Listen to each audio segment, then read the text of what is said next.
Okay, so, all right, let's get started. So today we're going to solve one more problem. And essentially we're going to finish the first phase of our class. So, so far we have seen many examples which can be modeled as LP or IP problems. Okay? And now we're going to look at our last problem, basically. So this is example number 20. So this is known as the cutting stock problem.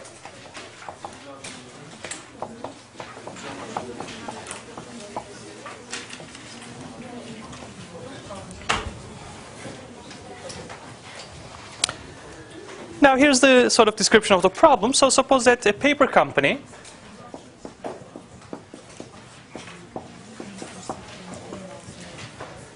manufactures and sells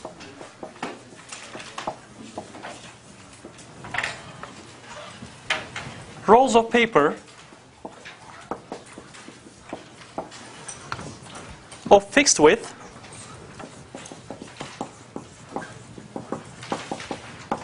in 5 standard lengths.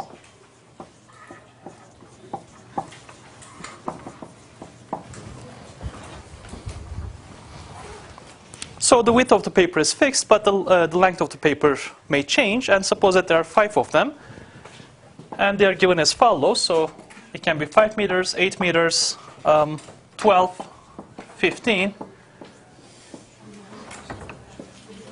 and 17 meters. So let's assume that it produces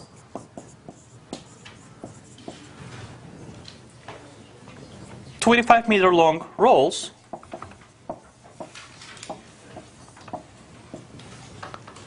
and cuts orders from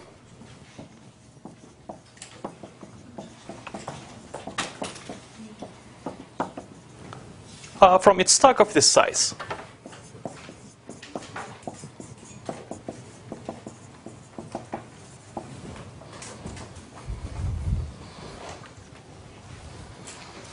So what this means is the following. So suppose that there's a paper company which produces rolls of paper, let's say Metexan company, for instance, okay?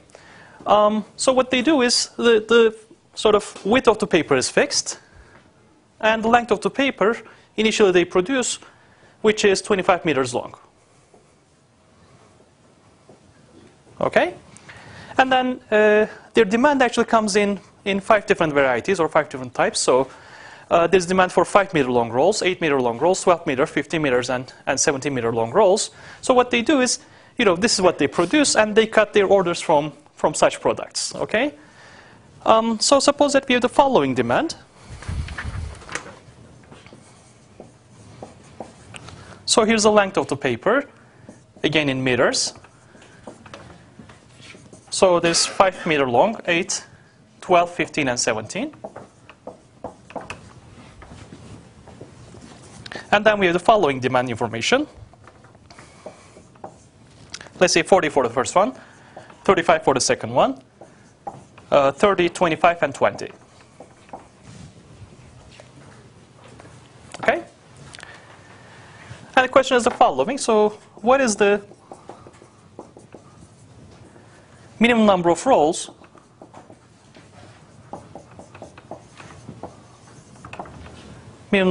to be cut to meet the demand?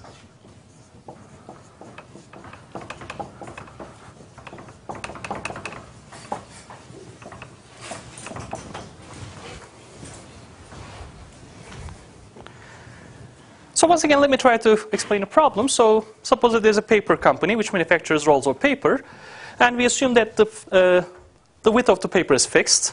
Okay, so this part is fixed. And there's demand for different lengths, let's say. Okay, so suppose that there are 5 different sort of length types, 5, 8, 12, 15, and 17. And let's assume that the company actually produces 25-meter long rolls. Okay, so this is the product, the end product, basically. And what they do is, once they produce such rolls, they actually cut orders. Okay, so for example, if there's demand for 5-meter long rolls, then they can cut it in 5, maybe 5 equal pieces. Okay. And from one roll, they're going to be able to meet the demand for 5-meter long rolls, right? So, for instance, that would be a possibility. And the question is the following. So, if this is my demand information, what is the smallest number of rolls that I need to cut? I need to produce and cut to make sure that I can meet the demand. Okay? So what's the smallest number of rolls that I need to produce and cut so that I can meet this demand? Okay? Now, first of all, is the problem clear? So essentially, how many such rolls should I produce and cut so that I can meet the demand for 5, 8, 12, 15, and 70 meter long rolls, basically, okay?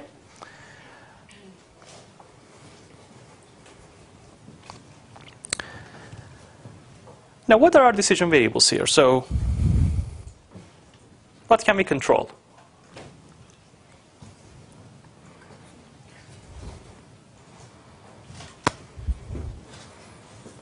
Well, of course, I mean, we can decide how many rolls we're going to use, right? Okay. But there's one other component which is actually equally important in some sense. In addition to how many rolls I'm going to produce, there's also the cutting problem, right? So there's a problem of how am I going to cut a given roll. Okay. For example, as I said, if I had only demand for 5 meter long rolls, then I would just equally cut it into 5 pieces. Okay, then I would be able to meet the demand. But now the problem is that I also have demand for 8 meter long rolls, 12, 15, 17, and so on and so forth. Okay, so the question basically is, how can I formulate my decision variables? Okay, so if you think about this a little bit, so there are basically two things that I can control. The first one is the number of rolls that I'm going to produce. Okay, and the second one, for each roll, how am I going to cut those rolls? Okay. So that would be, again, something that I can control. But of course, I need to do it in such a way that eventually I'm going to be able to meet the demands. Okay, I cannot just cut it arbitrarily, right? So I have to follow a certain pattern. Okay, and the question is basically, how should I define my decision variables?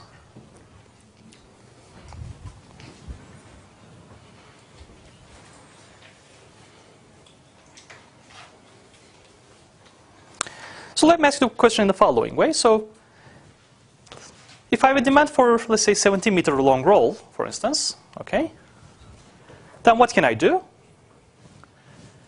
Well, I can just cut a 17 piece here, right?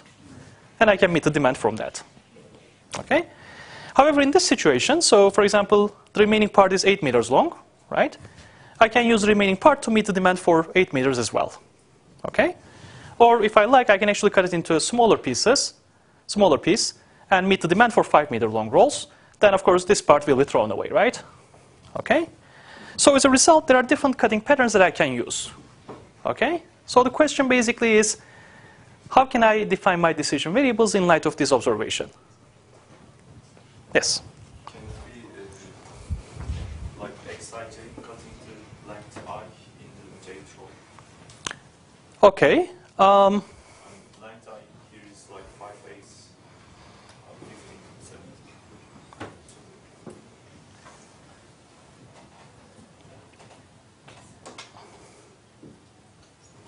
Okay. That might be an idea, yes. I was thinking of something else, actually. So when we think about this problem is basically, there are certain patterns that you can use to cut the rolls, right? Okay? And that's essentially what I'm trying to sort of find out. So first of all, let's try to figure out the possible cutting patterns.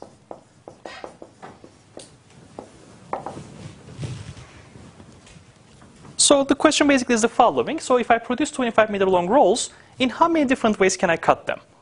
Okay, so that I can meet the demand for all of these, different sort of lengths for 5, 8, 12, 15, and 17.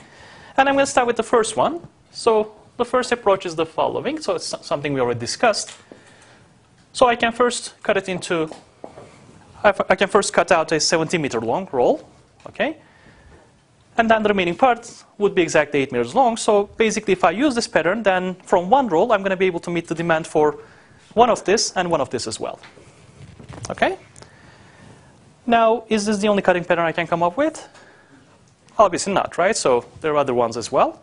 So let's try to figure them out. So what's the second possibility? Well, again, I can start with 17. What else can I do? Then from the remaining 8 meters, I can cut a 5 meter long roll, right? Okay. Now, what's the length of the remaining part? It's going to be 3 meters, but I cannot use 3 meters, right? So I'm going to throw that away. Okay, so this part will be gone.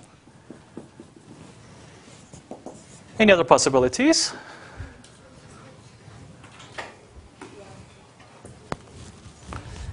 Of course, I mean, you should keep the demand information in mind as well.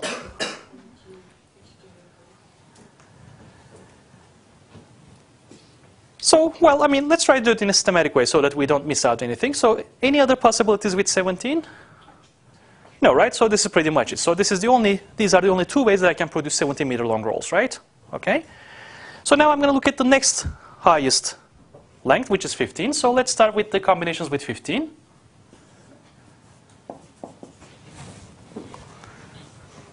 So what else can I combine 15 with?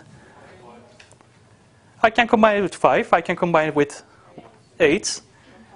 And that's about it, right? So I cannot combine it with anything else. So let's start with the largest one first. So I can combine 15 with 8.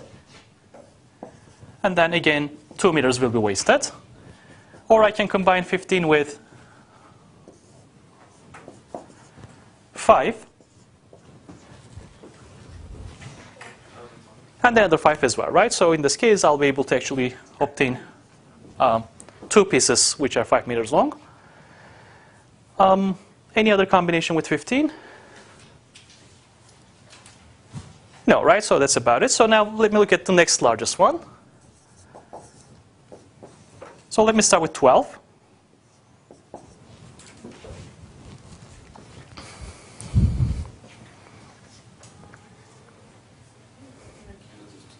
I can have it at 12 exactly, so that's what I'm going to do.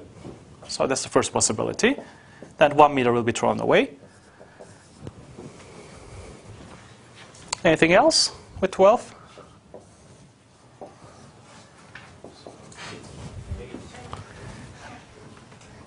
So I can use 8 and a 5, basically, right? In this case, there will be no waste, which is good. Okay. What else?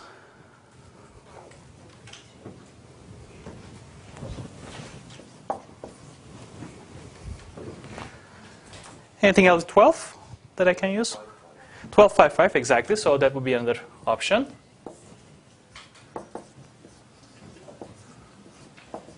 And again, there will be some waste in this case, right? Any other combination with 12? No. So let's move on to the next highest one, which is 8. So if I start with 8, what else can I do?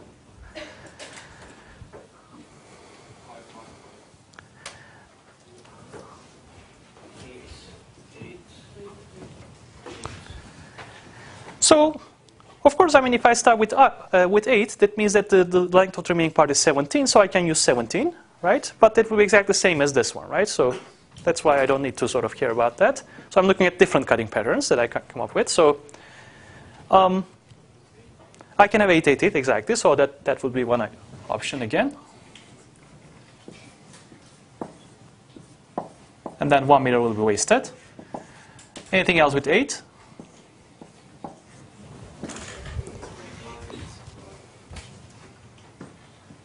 Sorry, I can have 8, 8, 5. Yes, that's another option.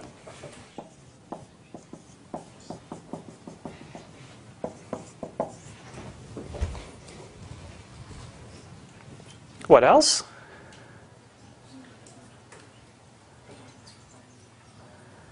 I can combine 8 with 5s, right?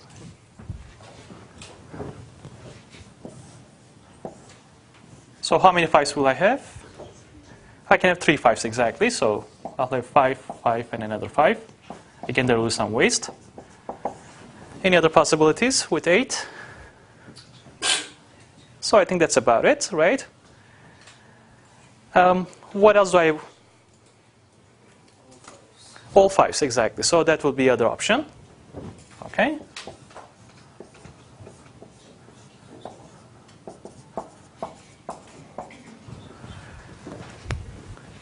So are we missing anything else? So So essentially, I mean, if you think about this a little bit, we really did it in a systematic way, right? So we start with the largest one, and then we try to combine it with the next largest, which is possible, and so on and so forth. And by doing that, we are able to write down all possibilities. Of course, I mean, if you think about it, there are also cutting patterns such as this one. So I can, for example, cut a 17, then I can just get rid of the remaining part. But that would be not a brilliant idea, right? So, okay? Because, I mean, I'm trying to minimize the number of rolls, so as a result, I will never actually use such a cutting pattern, right? Okay? So as a result, you know, I don't need to consider these. I mean, I need to consider those cutting patterns, which will give me as much as I can get, basically, in some sense, okay? All right, so these are the different cutting patterns I can use. So how can I define my decision variables now? So one way to think about this is the following. So for each roll that I'm going to produce, I'm going to use exactly one of these cutting patterns, basically, right? Okay. So how should I define my decision variables? Sorry? Exactly. That's exactly how we're going to define it. So my decision variables will be the following.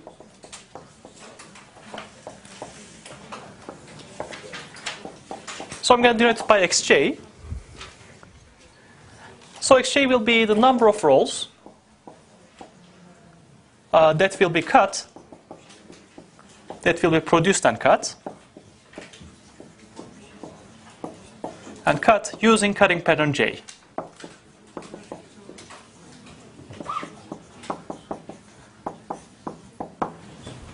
So how many cutting patterns do I have? I have 11 of those, so as a result, I'm going to have 11 cutting patterns as well.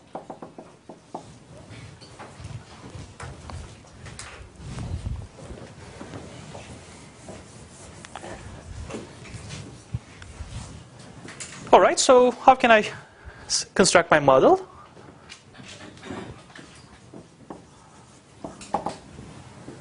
What's my objective? What am I trying to do? I'm trying to minimize the number of rolls, right, that I'm going to produce and cut. How can I express it in terms of my decision variables? Exactly. So I'm going to simply sum up x1 through x11. So I'm going to minimize j from 1 to 11, xj. So this will be exactly the number of rolls that I'm going to produce and cut. Okay?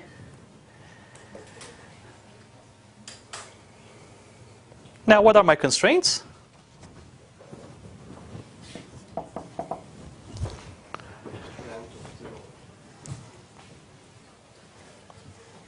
Length of the roll? Well, but I already took that into account here, right? So when I was developing the cutting patterns, I already kept in mind that I have 25-meter long rolls, right? So I don't have that constraint anymore. But I have demand constraint, basically, right? So I need to make sure that I'm going to meet the demand. x1 plus x2 bigger than 40. Come on, 40, 20.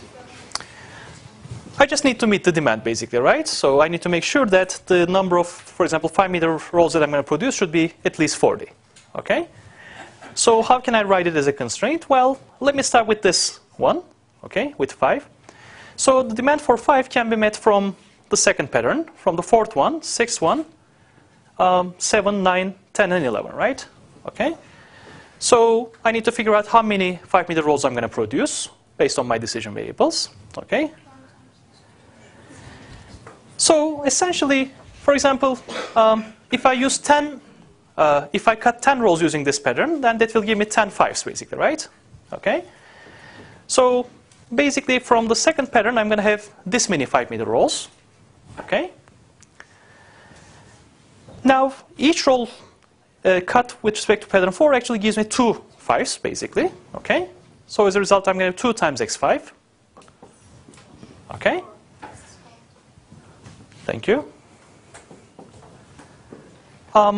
What else? I have plus x6, right? So there's a 1-to-1 correspondence here. What about 7? So I'm going to have 2 times x7, right? So the number of 5s that I'm going to produce will be twice as many rolls that will be cut. Plus x9, exactly. So here I have 3 of them, right? So as a result, I'm going to multiply by 3. So 3x10 plus 5x11. So what is this expression? This is precisely the number of 5-meter rolls that I'm going to produce, right? Okay. What's the demand? 40. So what's my constraint?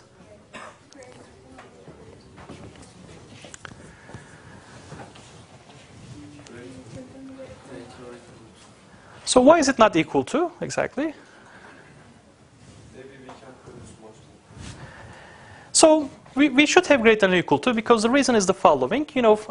We may not necessarily meet the demand exactly, okay? And the reason for that is the following. So suppose that you have a demand of like 4 5s, okay? 4 5-meter rolls. Then you can just use this pattern, okay? Which will give you already 5, and you could use 4 to meet the demands, and 1 you can put in your stock or something like that, okay? So as a result, we need to make sure that we produce at least 40. So this was demand for 5-meter long rolls. So let's move on to the next one. What's the constraint for 8-meter long rolls? Well, I'll just do the same thing, right? So 8 can come from 1, 3, 6, 8, 9, and 10, basically. Okay. All right, so how should I write my constraint? x1 plus, I'm going to have x3 plus x6. That's good.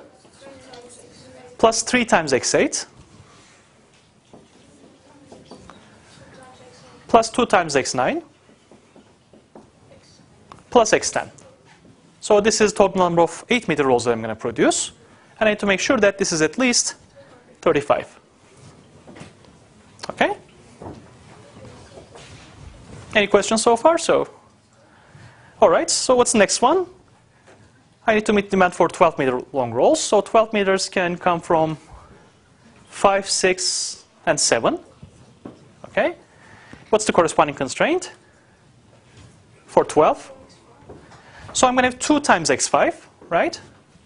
So 2x5 plus x6 plus x7, right?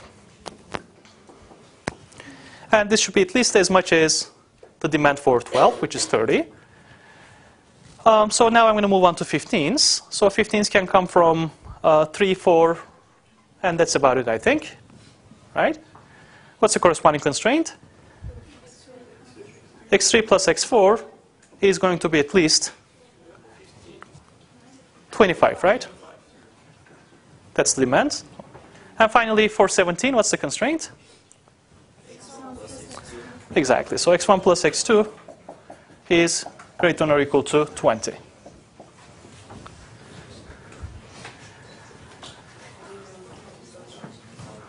Okay. Anything else? So never forget about non-negativity. So xg is non-negative. J from 1 to 11. And they should be integer because xj corresponds to number of rolls, so xj should be integer valued.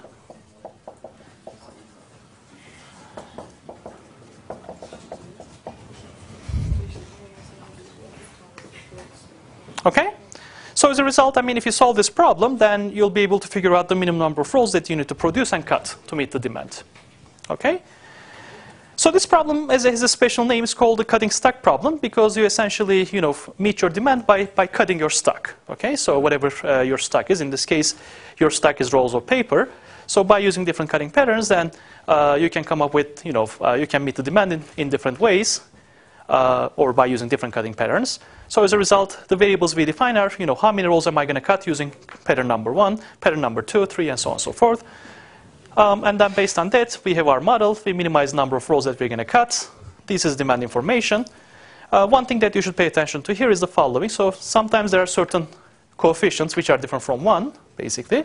Why is that? Because if I look at x4, x4 is the number of rolls I'm going to cut using pattern 4. But for each roll, I produce 2 5s, basically, right? So as a result, that's why I have 2 over here.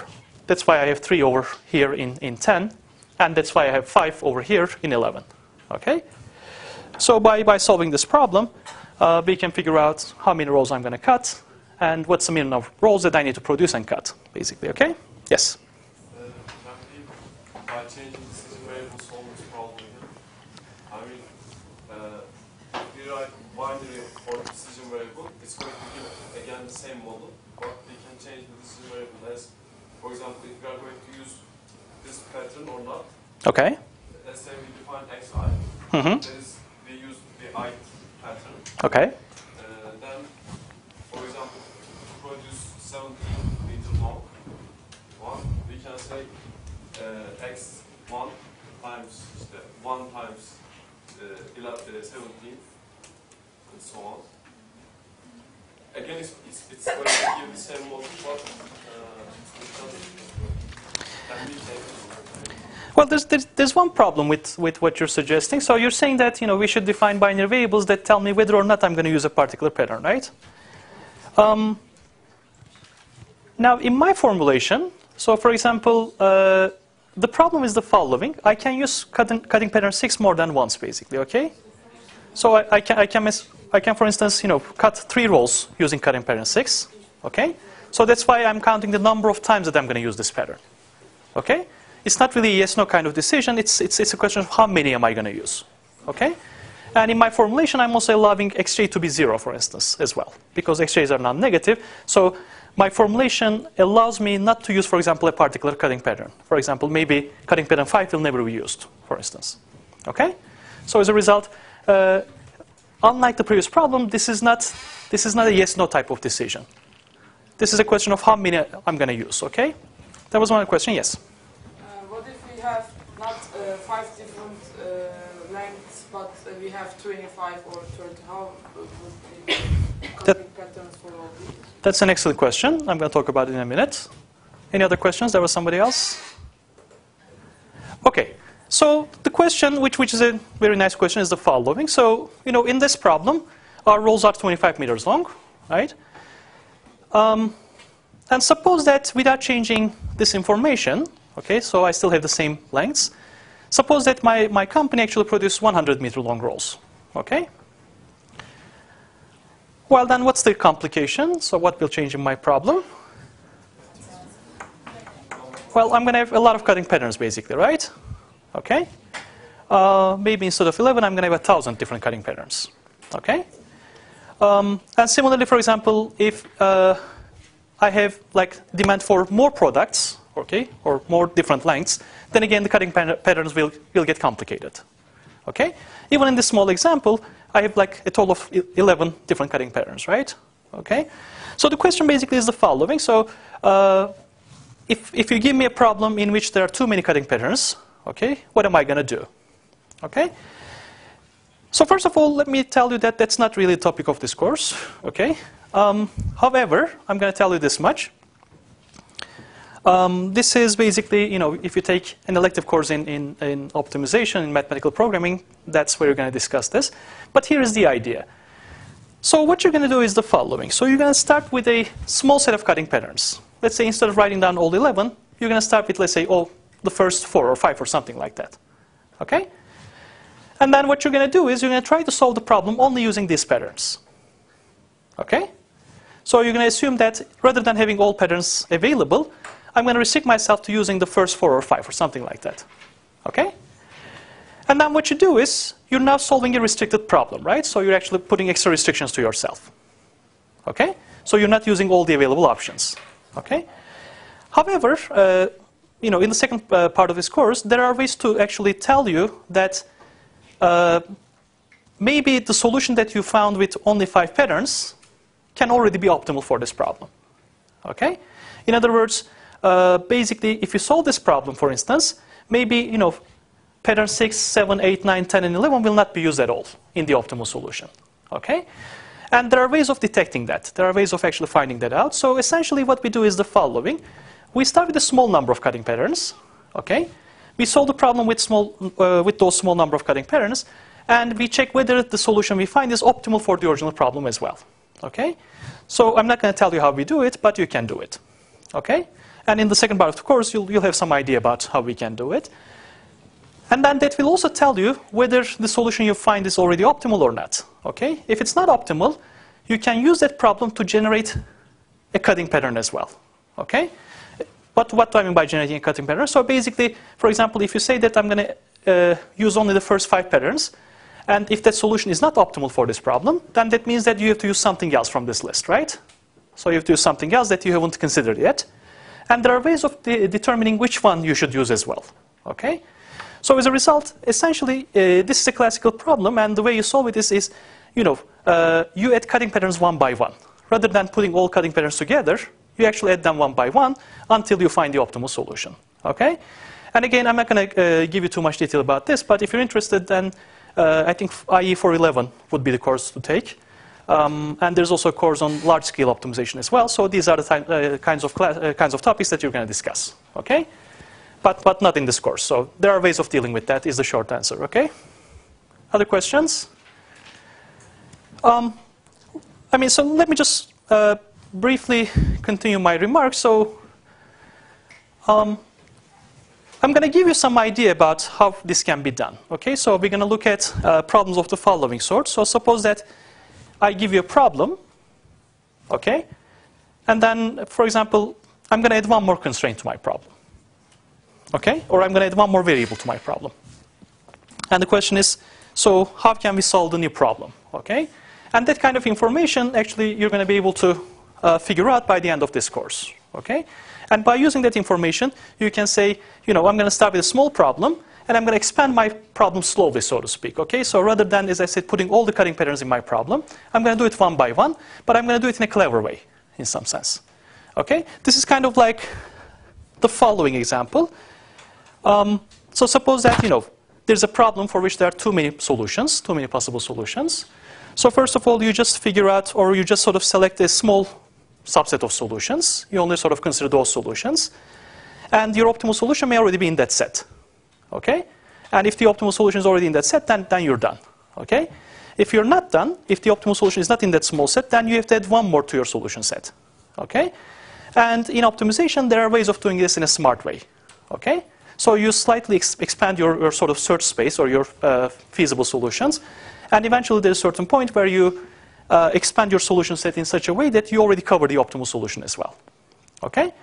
So right now, this may sound quite mysterious, and I think it does. Okay? So don't worry about it. But as I said, there are ways of doing that. Okay? So that's as much as I can say right now. And if you want to know more about it, then we have a great master's program here. So as a result, we can talk about these problems and much more. Okay? Other questions? All right, so this actually completes the first phase of this course. So we have seen a lot of different examples. We have seen how we can model certain problems. We start with LP examples, then we continue with IP examples. So this is an example of an IP problem because we have integer variables, right? So now we're going to start talking about, okay, so now we have an idea of how we can model problems, right? How are we going to solve these problems? How are we going to solve these models? So right now we just, left the model as is. The question is basically, how can I find the optimal solution of this problem? Okay, so that's exactly what we're going to discuss next. And we're going to start with a very special class of LP problems, okay? Just to make it easier to understand.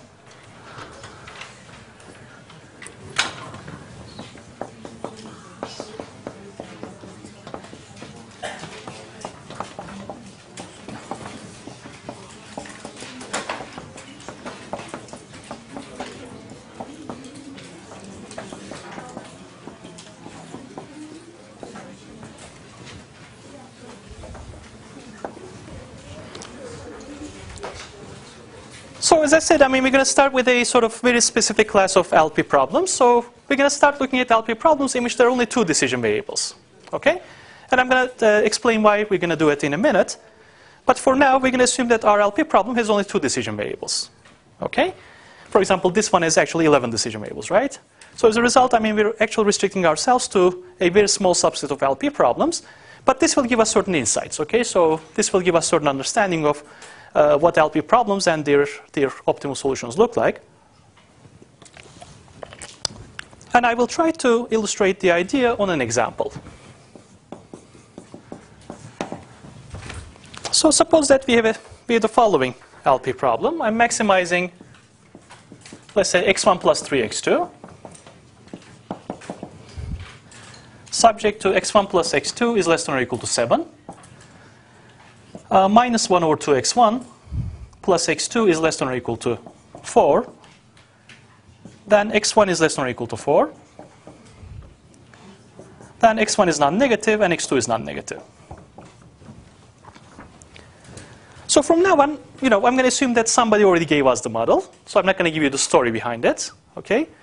However, we can think of that, there are, let's say, two products, okay? The first one is labor requirement, the second one is something else, and so on and so forth, okay? So you can assume that there's already a story behind this, and you modeled this problem as an LP problem, so now we're interested in solving this problem, okay? So now we're not only interested in the modeling part, but suppose that the modeling part is already done.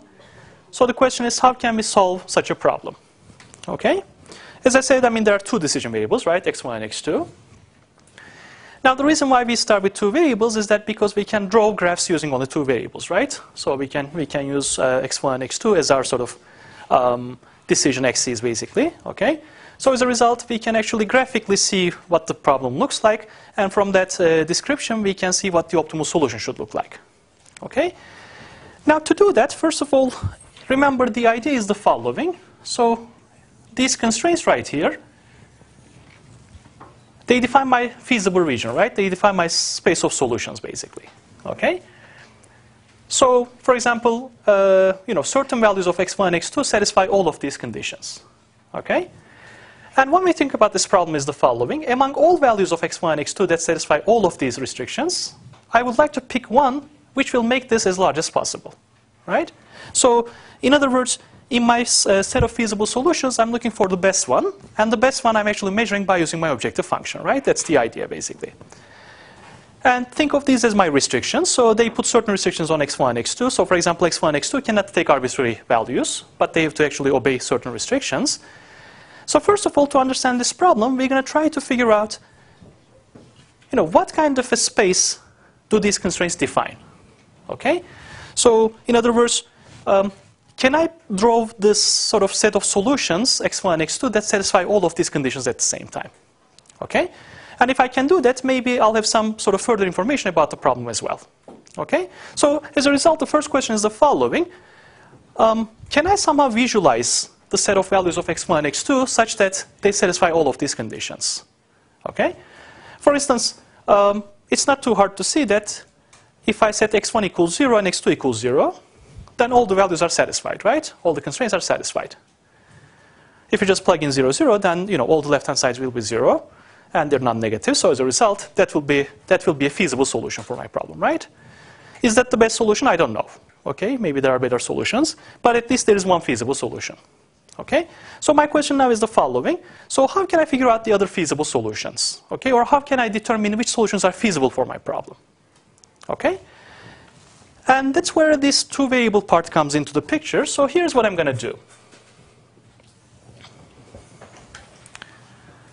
So I'm going to call this x1, okay, which is my first decision variable.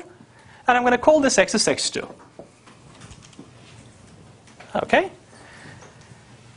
And every feasible solution can be represented in this space, right? So there's going to be a certain x1 component, a certain x2 component. Okay? As a result, every point in the space will correspond to a certain feasible solution. Okay?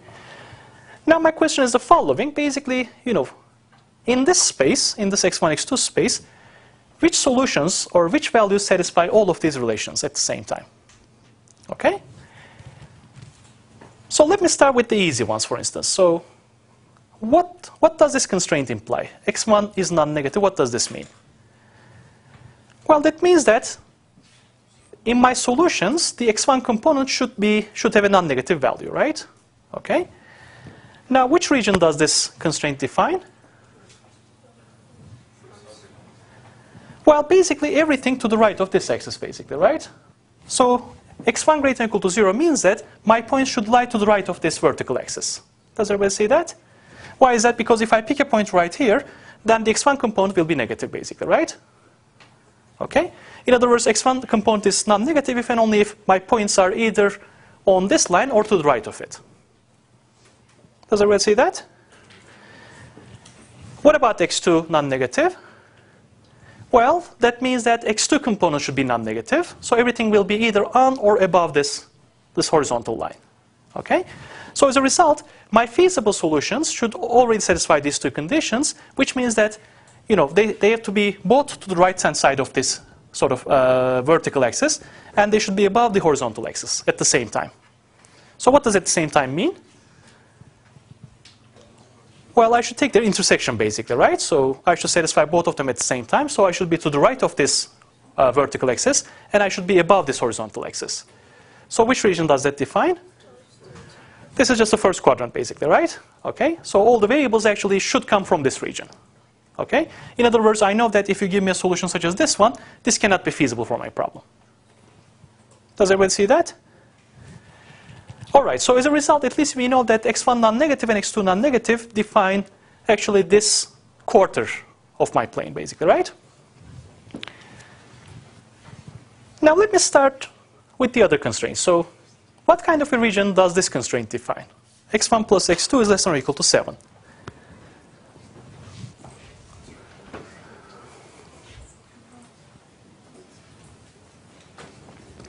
Well, first of all, let's try to understand what this means. For example, x1 plus x2 can be equal to 7, right?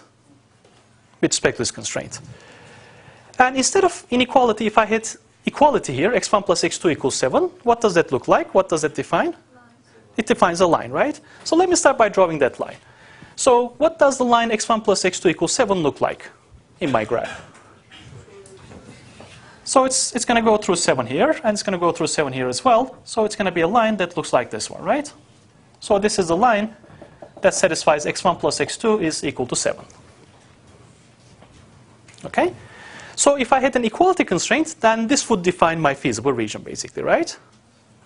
Okay? However, I have x1 plus x2 less than or equal to 7. So what does that mean? Well, here is one way to think about it. So x1 plus x2 is less than or equal to 7 basically means that x1 plus x2 can be equal to 7, or can be equal to 6, or can be equal to 5, or can be equal to 5.3, and so on and so forth. Okay? And if you think about them, each of them actually defines a different line, right? Okay? And x1 plus x2 less than or equal to 7 basically means that I'm going to take the union of all of those lines, in some sense. Okay? So what kind of a region does that define?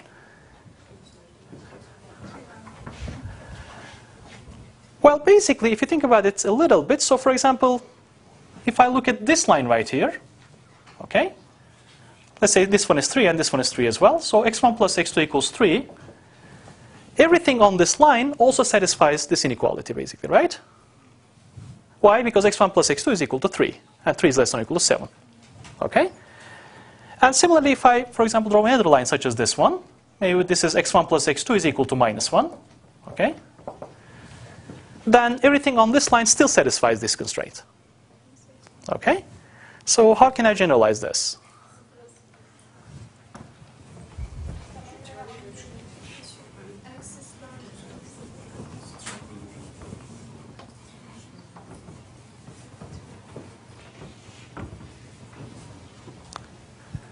Well, here is one way to think about it. So if I pick a point such as this one, for instance, then what can I say about the sum of x1 plus x2 for such a point? Will it be larger than 7, or is it going to be smaller than 7? It's going to be larger than 7. So basically that means that I cannot pick anything to the right of this line, right? So nothing to the right of this line will be feasible. What about this part of the line? So what happens if I pick something from here, for instance? Then it's going to be less than or equal to 7, basically, right? Okay? So as a result, x1 plus x2 less than or equal to 7 basically means that my points can come from anywhere to the left of this line, basically. Okay? Because if you pick any point to the left of this line, okay, or like to the bottom of this line, depending on which way you look at it. So if you pick any point from this region, then x1 plus x2 component can never be larger than 7. Okay? In other words, think of this as my boundary. This is as large as x1 plus x2 can get in my feasible region. But beyond that, x1 plus x2 will be larger than 7. Okay? So as a result, basically, this constraint defines everything either on or to the left of this line, which is, this is the way I'm going to indicate it. Okay? So it actually divides your space into 2. Okay? So this is your boundary. Okay? And the left of this boundary is the allowable solutions, and the right of this boundary is the solutions that are not allowed in some sense. Okay? So as a result, the first inequality constraint actually defines a half space. Okay? If you think of this as a whole space, then it divides it into two, and it only looks at this part of the space. So basically this means that your feasible solutions can only come from this part of the space. Does everybody see that? Okay. So one way to sort of figure out which part you're going to pick is the following. So whenever you have an equality constraint, such as this one, inequality constraint, sorry. So first of all, start with x1 plus x2 exactly equal to 7, which is what we did basically. Okay. Then you know that that constraint defines either this side of the line or this side of the line. Okay? And to figure out which is the correct side, just pick a point, any point, for example, such as the origin, for instance. Okay? What are the coordinates of the origin? 0, 0. Just plug in 0, 0 into this constraint. Is it satisfied? Yes, it is. So as a result, this is the correct side. Okay? That's as simple as that. Okay? Let me repeat it again. So you start, first of all, with equality. x1 plus x2 equals 7. Okay? Then pick any point from any side of the line. For example, you know, in this case, you can pick this one, or if you like, you can pick any point such as this one either. Okay? Then just plug that value into your constraint and see if it's satisfied. Okay? If it is satisfied, then this is the right side. If it's not satisfied, then you should pick the other side. Okay? So it's a very simple procedure. Okay? So let me move on to the second one. So how can we deal with the second constraint? Well, by the same procedure, right? So first of all, I'm going to start with the equality constraint. So what does this line look like when I replace this by equality? Well, if x1 is 0, x2 is to be equal to 4. Right? So here's one of the intercepts. And if x2 is 0, x1 is minus 8, basically, right? Okay? And minus 8 is somewhere over here. Okay, so it's going to go through these two points. So this is the line given by minus 1 over 2 x1 plus x2 is equal to 4. So this is the boundary again of my half space. Okay? So I should figure out, am I going to pick the lower side or the upper side? Okay? And what's the easiest way of doing it? Well, again, pick the origin. Okay? So you should pick a point which is not on this boundary, okay? 0, 0, for instance. Does 0, 0 satisfy this inequality? Yes, it does. So as a result, 0, 0 is in the right side. Okay? So which means that it's going to be everything on or below this line. Okay, so I want my values to satisfy the first constraint and the second constraint. Okay? So to satisfy the first constraint, I should be on this side of the line. And to satisfy the second constraint, I should be on this side of this line. Okay? And if I want to satisfy both of them, then I should be actually in the intersection of these two. Right? So because I should satisfy this and this at the same time. Okay? So as a result, I should take the intersection of these two half spaces. Does everybody see that? Okay, let's quickly do the last one. First of all, I'm going to start with x1 equals 4. So what does x1 equal 4 look like? It's a vertical line, right? So it actually goes through 4.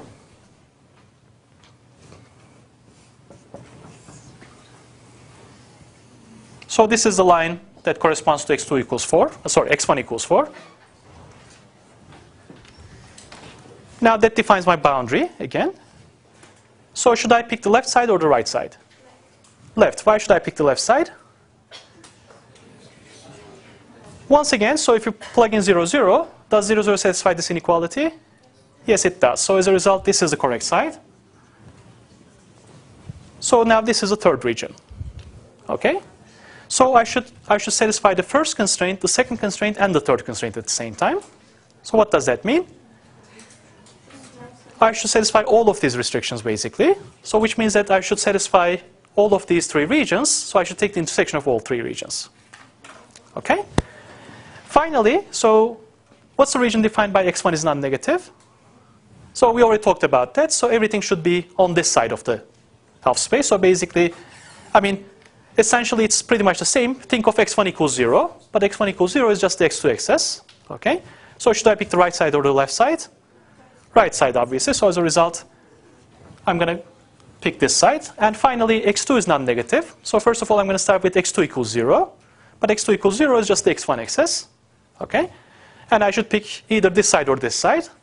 And since I want x2 to be non-negative, I'm going to pick the upper side. So I'm going to have this side as well. So now I should just pay attention to the arrows that I draw. Okay? So I should be on this side of the line, this side of the first line. I should be on this side of the second line. I should be on this side of the third line. I should be on this side of the fourth line. And I should be on this side of the fifth line. And I should satisfy all of them at the same time. Okay? So the question is the following. So which values of x1 and x2 satisfy all of them at the same time?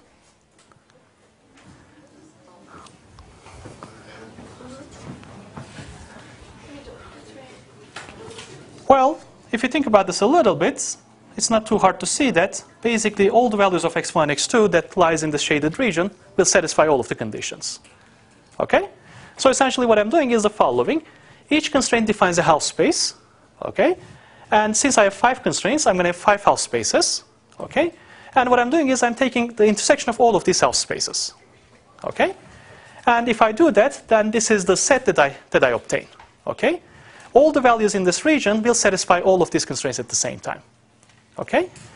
And in other words, if I pick a point which is not in this region, so for example, if I pick a point such as this one, then that point will violate at least one of these constraints. Okay? For example, which constraint will be violated by this point? This one right here. Okay?